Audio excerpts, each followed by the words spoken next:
I quite honestly think that rates are going to go the other way. I think we're going to start to see a reversal with the Fed starting to cut rates over the next 1 and 2 years, likely starting in middle of 2019. And inflation, however, because of all the money supply in the system, is going to pick up. And so you're going to see a drop in actual real rates. And that's going to be a very bullish case for gold. Are you tired of overpaying for your gold, silver, and platinum bullion coins and bars? Then visit sdbullion.com today. SD Bullion was recently named the 177th fastest growing company in the United States by Inc. magazine. This is because they offer the absolute lowest prices in the industry and follow up with over-the-top customer service. So what are you waiting for? Go to sdbullion.com today and join more than 60,000 happy investors that save money on every precious metals purchase they make.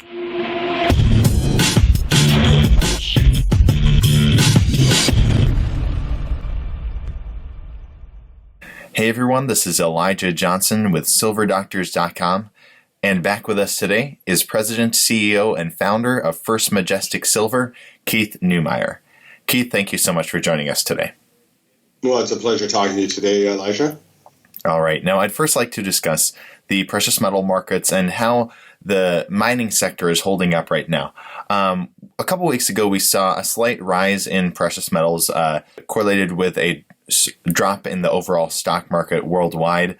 But we have seen kind of overall over the past many months, gold and silver just kind of consolidating, going sideways.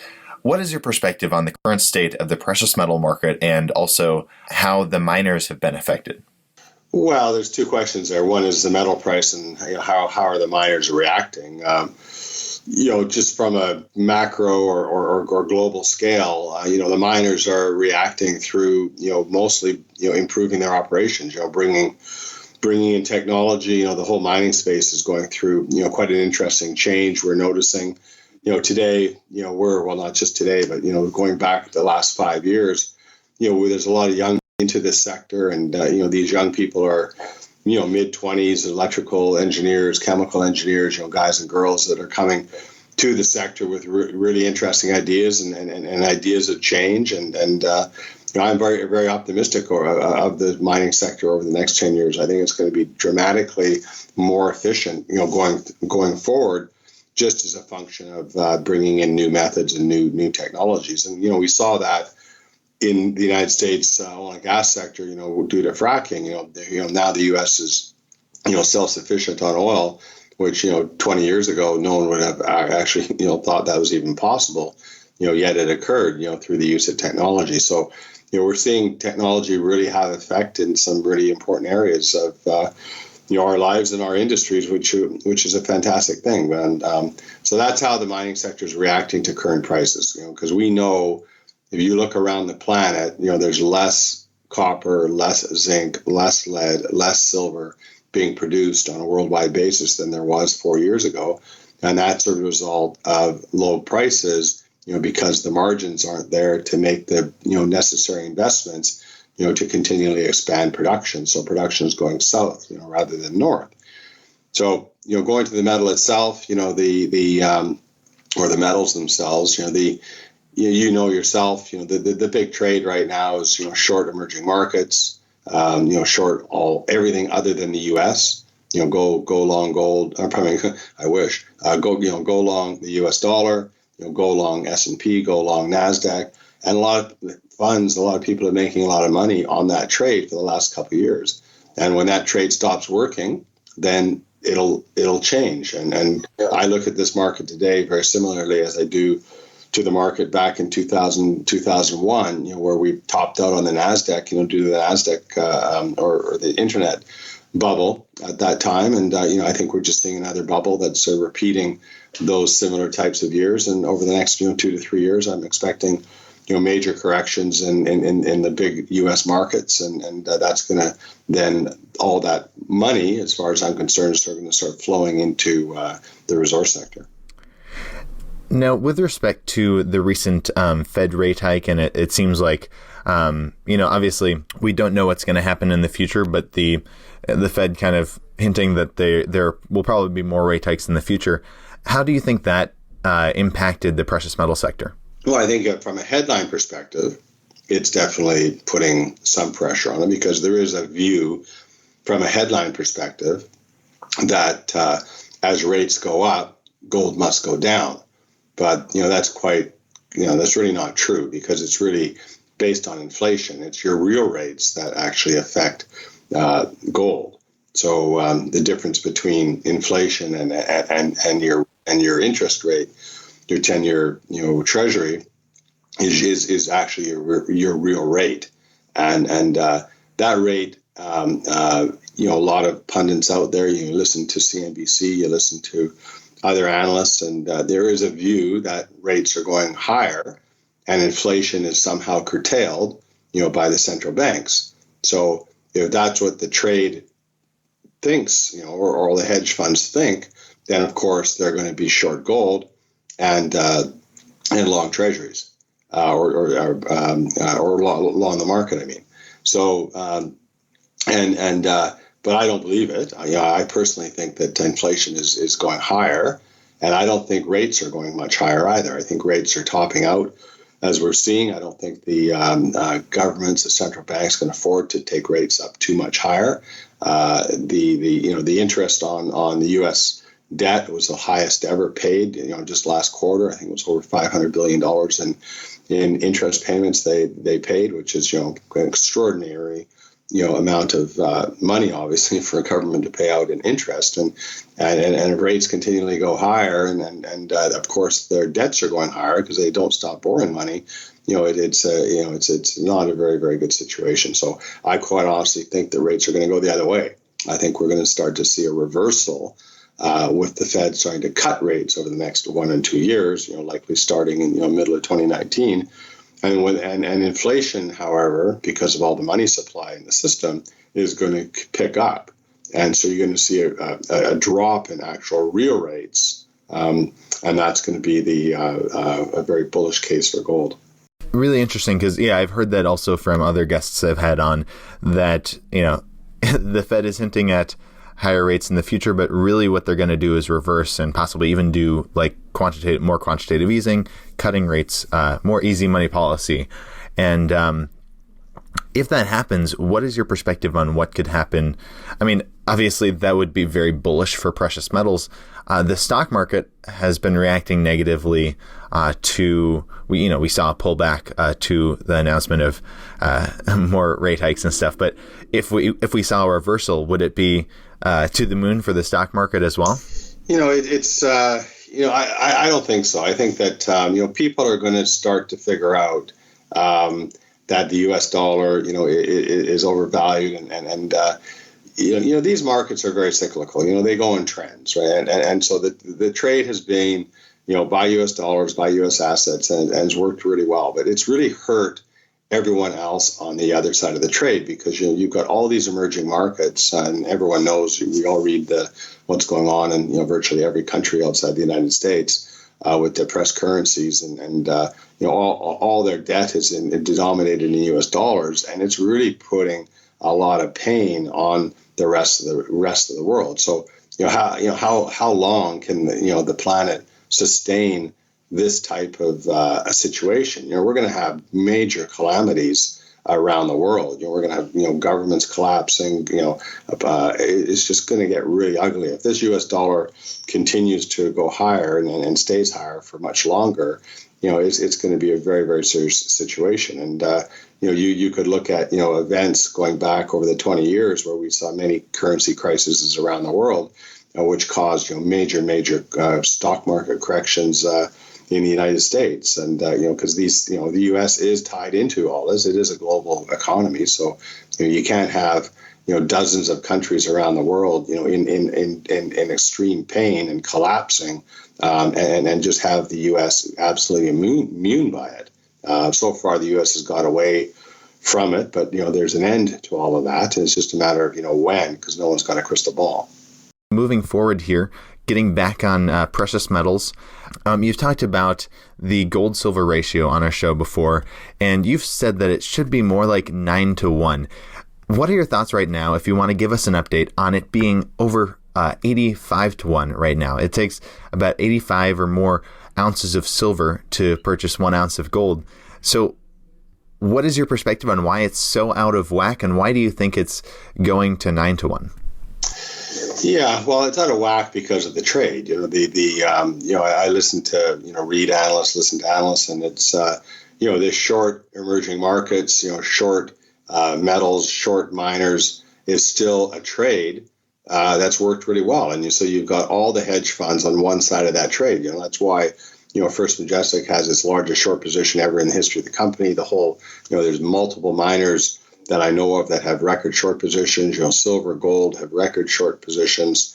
By the hedge funds, and that's just simply the trade, and it stops being the trade when the headlines say it's going to stop, and then all of a sudden all the hedge funds they rewrite their algos, and they go the other way, and it's unfortunately as simple as that. There's no supply demand change in silver or any of these other metals in the last 12 months actually, or 24 months. It was actually even better. You look at the consumption of silver. Where the miners are only producing 800 million ounces of silver a year, and we're consuming 1 billion ounces of silver. Electric cars.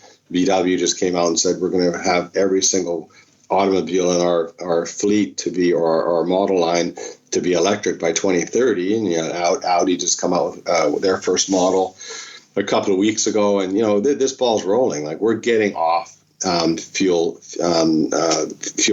combustion cars, and that's just a fact of life. The world is going electric, and that's going to take millions and millions and millions and millions of cars to produce, and every one of those cars has a couple of kilos of silver. It's about 3 times more silver than a normal fuel combustion car, and in a market that's already a deficit.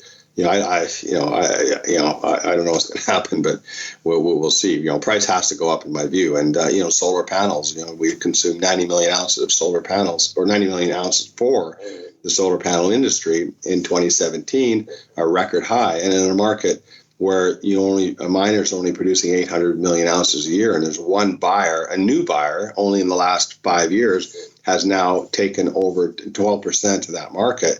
And it's going north. It's going up. Like, it's increasing right now. And governments want to go solar. They look at it as a clean energy. Homes. I was in Phoenix the other day. All the houses are covered in solar panels, and it's really a very interesting move. And the Saudis are building huge solar farms, and the Japanese are building huge solar farms. The Americans and countries, governments around the world, as I said, are adopting this technology. And of course, where are they going to get all the silver to fill the demand for electricity for around the world? I think silver is a very compelling story, but it just hasn't shown up in the price yet. Unfortunately, it's been quite the reverse. Silver prices have been going down almost every year for the last 5 years, which is not only confusing, surprising, and frustrating, and just disappointing, and for many of our shareholders as well. But I think it is a hedge fund trade. It's not done by logical reasons. It's just when it changes, it changes. No, one of the big arguments for silver. Some people have pointed to the fact that it's actually under the cost of production for a lot of companies. What is it? What is the cost of production for First Majestic right now? And is it still true that silver is under the cost of production for many companies? Yeah, that is a true statement. Unfortunately, the cost of production is a function of investment. Because obviously, it makes some sense. If you're going to, invest more in development, you're going to invest more in exploration, invest more in expanding your operations. Those costs are real costs, and they show up, of course, in your costs. So you have to pay for those investments through expanding margins, and that's what the mining industry does. But unfortunately, when margin compression is occurring, as we're seeing now, silver was $18 at the beginning of the year. All our mines are profitable now at $14.50. We've got 3 mines that are struggling, and 2 mines are still doing fine. actually still doing quite well. One mine doing okay, and three mines struggling. Because that $3 move or $3.50 move in the silver price, amounts to over $100 million in revenue for us. So it's a big change. So as a business, like any business, we have to curtail our investments. So now we're cutting exploration to gain, we're cutting development to gain. We just did some layoff. We did about 100 layoffs 2 weeks ago. We've got another 100 layoffs today, actually, unfortunately, and we're going to continue. We've got a plan to reduce the workforce by around 10% over the next 6 to 8 months. And, these are things we just have to do because, even though I'm a bull on the metal, and I do believe that the silver should be trading at 9-to-1 because that's our mining ratio. We mine 9 ounces of silver for every 1 ounce of gold globally. That's what it should trade, which is obviously we're nowhere near that price. But my views on the future of silver aren't really that important when it comes to running a business. Now, how much is the price of oil really putting a floor on the silver price? I mean, oil is above $65 a barrel right now. Is that putting any sort of floor on the silver price? I don't know about putting a floor. I would say it's probably hurting the mining sector more than anything, which is affecting investment. So, if the mining sector can't invest as much due to high oil prices, then there's going to be less development, less exploration, and then the less metal produced. And that's what we're seeing. We're seeing less metal produced today than we did, 3, 4, 5 years ago. So, oil is a huge cost of ours. It's about 25% of the cost of our business. And fortunately, 80% of our costs are denominated in Mexican pesos. So the peso has been weak over the last while, which has helped us. So we've been a little bit challenged on one side with the diesel, but we've been helped on the other side with the Mexican peso. Definitely, and getting into First Majestic in particular, we were talking before the interview, and you were talking about how First Majestic has actually it has doubled in the last 6 months, the company size. Can you discuss what events have led up to this amazing growth for your company? Yeah, well, thanks for pointing that out. We pulled off this very, very major acquisition, after, almost a decades of thinking about it and discussions with all the, players, owners and so on. And stars aligned and we were able to, bid on this mine, back in 2017, and we were awarded the winning bid, and we announced it in January of 2018 and closed on May 18, and we now basically doubled the size of the production. We went from about a 12 or 13 million ounce silver equivalent producer to basically a 27, 28 million ounce silver equivalent producer overnight. We went from 3,000 employees to 6,000 employees, and it's a pretty chunky asset. So it's a very important mine in Mexico. It's the largest silver gold mine in the state of Durango. It's one of the largest and most important mines in Mexico. It's been in production for over 300 years, and it'll be in production for a lot longer. And we paid $320 million for it, and it's spinning off about $100 million in profits, as we speak. And we think we can improve it. We think we can bring costs down even further, even though it already is a pretty low-cost operation. We think we can improve it a lot, and we think we can expand the production as well. It's going to take time, but over the next 1 or 2 years, it's going to be it'll be getting a lot of focus of ours and our shareholders, and I think it's going to do well for everyone. All right. Well, Keith Neumeyer, thank you so much for your time. Are there any last thoughts you'd like to leave with our viewers, and where can they find you online? Yeah, no, hi-ho silver, let's cross our fingers that we're seeing a bottoming of this industry and these metal prices. And, the mining sector needs to have some relief, and, we need to see higher metal prices in order to do some of the ththings we need to do to, build our businesses. But I'm optimistic that will occur. I'm on Twitter, at Keith_Neumeyer. I don't do a lot of stuff, but, every now and then, whatever I find interesting, whether it's humorous or whether it's industry related or financial related, I do send out the odd tweet. And of course, from a company perspective, I am the CEO of First Majestic, as you introduced me as, which is firstmajestic.com. And I'm also the chairman of First Mining Gold, which is just firstmininggold.com. So have a look at those two companies if you wish to do any further due diligence. Awesome. Once again, Keith Neumeyer, President, CEO, and founder of First Majestic, thank you so much for your time today. Okay, thanks a lot. Have a good day.